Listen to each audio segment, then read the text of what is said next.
Welcome back to my channel. You already know it's your boy Hood Digital, the Rock Reactor, back with another video. Yes, sir. Before I proceed, let me know where you tapping in from. Let me know what country, what city, what mountain, what hill, what cave, what island, what planet, what universe. Let me know where you at. Represent your hood. Yes, sir. A world of love to my Ukraine. A plethora of peace, hopefully coming soon to my Ukraine. As I stand with God, I stand with Ukraine. Yes, sir. Now, like I said, normally I do not like to cover or react to these type of videos, but I get excited, guys. I get excited when I see that my team is winning. I just get excited because this is, I make it a ritual to pray every morning, and I always include Ukraine in my prayers. I include Cambodia, I include world peace and other personal things. So when I see this, I get excited. I get excited because I feel like my prayers are being answered. I feel like peace in Ukraine is coming closer. And I also want my people in Ukraine to educate me as to what is going on. How do you guys feel? And I want to know what's happening. Okay, I'm just fascinated. I'm very interested. I'm very invested. But let's get right to it, guys. I'm not going to talk that much. I want to get right to it. President Zelensky warns Kremlin, stop the war or hide in bomb shelters. I had to find out about this. This is something I need to see. Is it gotten that bad for the Russians? Let's get right to it, guys. And before we do, if you haven't already, make sure you subscribe to my channel, hit the notification bell, hit the like button. Any donations to my channel will be greatly appreciated. My PayPal account is on the description. Let's get right to it, guys. This is from Cross World News. Also, let me know if there's any fake news to this. Is there anything fake? Is this real? It was a chilling warning, a direct message from Ukrainian President Volodymyr Zelensky to Russia's ruling elite. Speaking with the American news site Axios, he declared that Moscow's leaders could soon find themselves seeking refuge underground. His words, sharp and deliberate, were designed not only for international headlines, but for a very specific audience, the officials sitting inside the Kremlin itself. Zelensky's message was stark. If Russia does not halt its invasion of Ukraine, the Kremlin will become a military target. In his interview, he clarified that Ukraine does not attack civilians.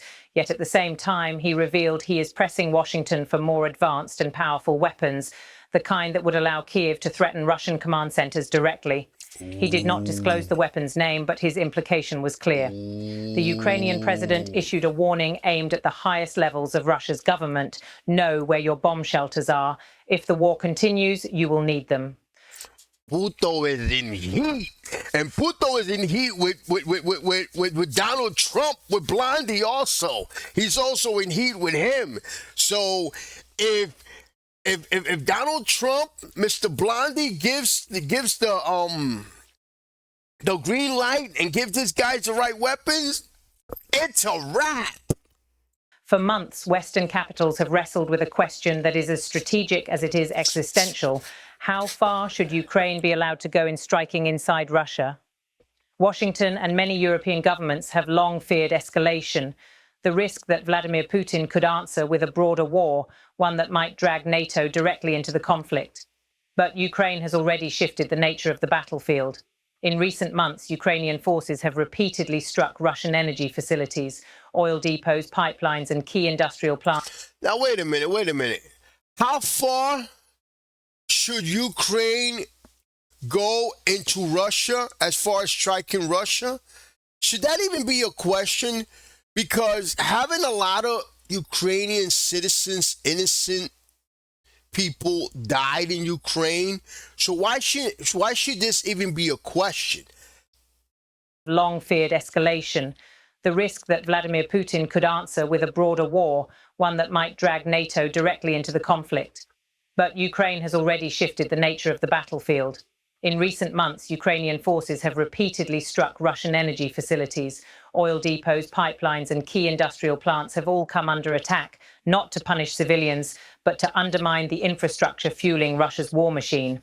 Each strike carries symbolic weight, a message that Ukraine's reach now extends far beyond the front lines of Donetsk, Kharkiv, or Kherson. At the same time, Russian drones and aircraft continue to violate NATO airspace. These incursions, sometimes deliberate, sometimes accidental, highlight just how fragile the boundaries of this war have become. A single miscalculation, a drone veering too far across a border, or a NATO pilot forced to respond could ignite a confrontation between nuclear-armed powers. The stakes are immense. For Zelensky, however, deterrence is not only about weapons, but about communication. His rhetoric, blunt, unflinching, is aimed at planting uncertainty in the minds of Russian officials. If they believe that their offices, their ministries, or even the Kremlin itself could become targets, the cost of continuing the war rises exponentially. This interview with Axios was also a test of American resolve. Zelensky knows that politics in Washington are shifting. While support for Ukraine remains strong, questions about cost, duration, and America's long-term role in the war are becoming louder.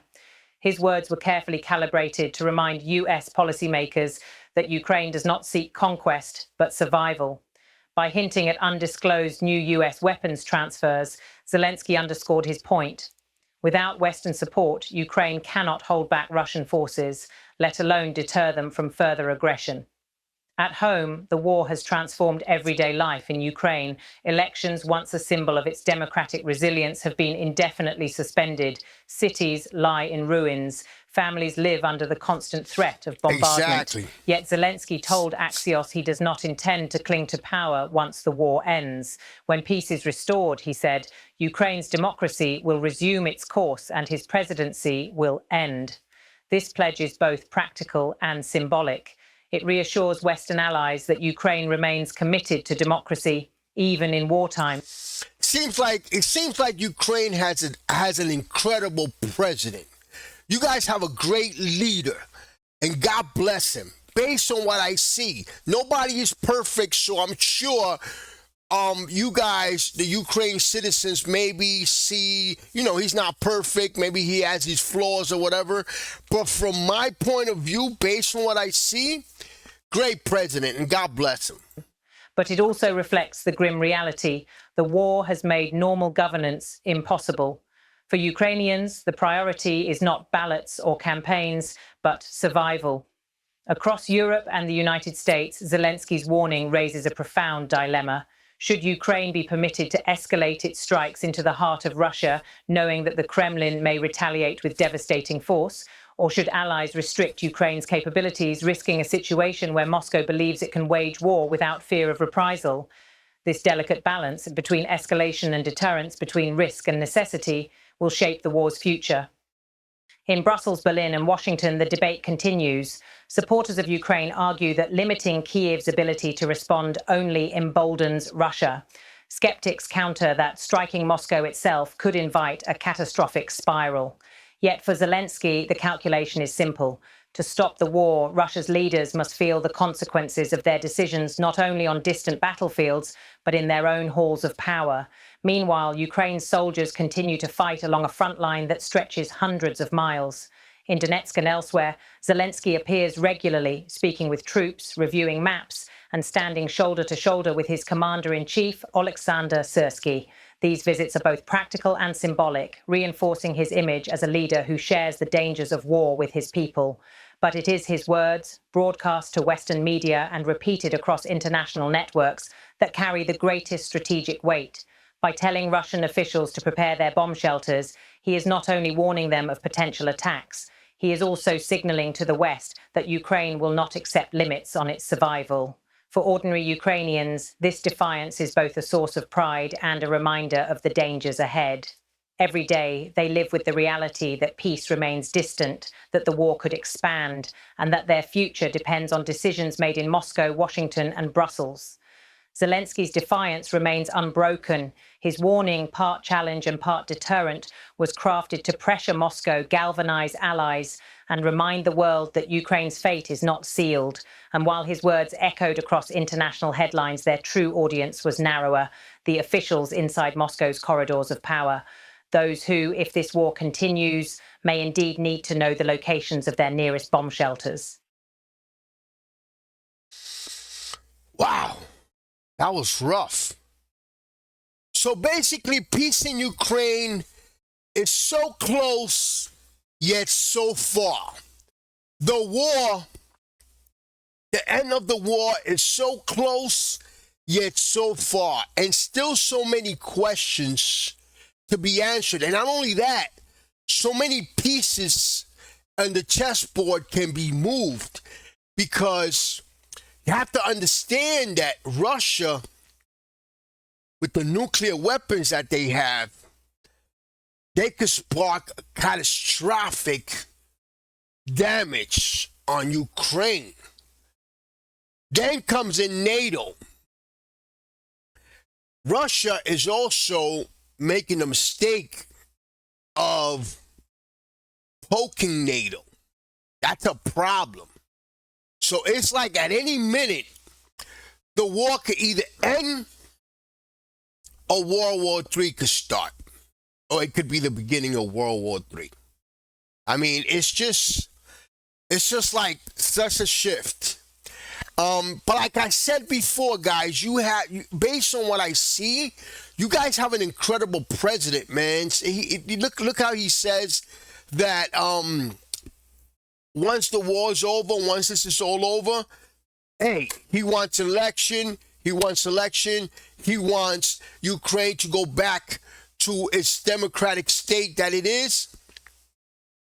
And that is incredible. Guys, let me know. I want to know how my people in Ukraine feel. Let me know what's going on. Let me know what you think. Let me know what's going on in your day-to-day lives. Let me know how real is this. Let me know what you think is going to happen. Let me know where you are, and let me know how's the environment, how's the climate, how's the soldiers. Let me know about all that, guys. And of course, guys, subscribe to my channel, hit the notification bell, hit the like button. Any donations to my channel will be greatly appreciated. My PayPal account is on the description. I will continue to support. Thank you very much for watching, by the way. I will continue to support Ukraine all the way. Peace, love, and God bless. Love you, Ukraine.